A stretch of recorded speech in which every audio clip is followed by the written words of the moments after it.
Assalamualaikum warahmatullahi wabarakatuh. Perkenalkan, nama saya Nur Hasanah dari program studi pendidikan agama Islam.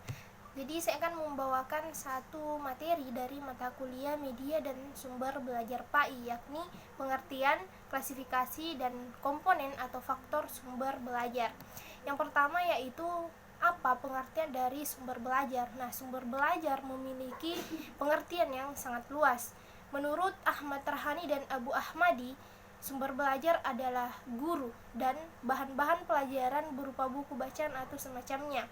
Pengertian selanjutnya dari sumber belajar adalah segala daya yang dapat dipergunakan untuk kepentingan proses pembelajaran baik secara langsung maupun tidak langsung, di luar dari peserta didik yang melengkapi diri mereka pada saat pembelajaran berlangsung. Yang kedua, klasifikasi sumber belajar.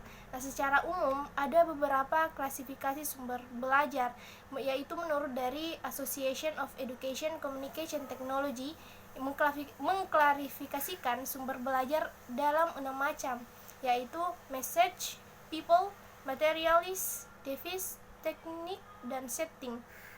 Nah, menurut Ahmad Rahani dan Abu Ahmadi sendiri, 6 klasifikasi sumber belajar tersebut dapat dijelaskan, yaitu yang pertama yaitu pesan atau message, yaitu informasi atau ajaran yang diteruskan oleh komponen lain dalam bentuk gagasan dan data. Yang kedua, people atau orang, yakni manusia yang bertindak sebagai penyimpan, pengelola, dan penyaji, termasuk kelompok ini misalnya dosen, guru, tutor, dan lain sebagainya.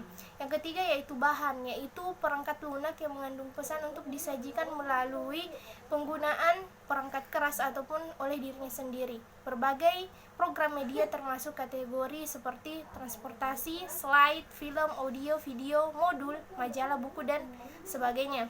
Yang keempat, alat, yakni sesuatu perangkat keras yang digunakan untuk menyimpan pesan yang tersimpan di dalamnya, misalnya seperti overhead projector, slide, videotape atau recorder, dan lain-lain.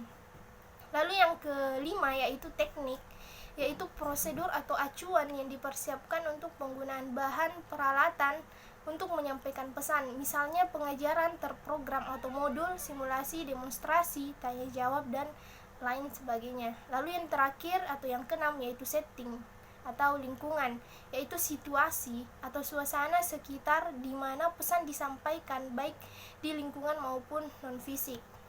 Lalu yang selanjutnya yaitu komponen dan faktor sumber belajar. Yang pertama yaitu komponen.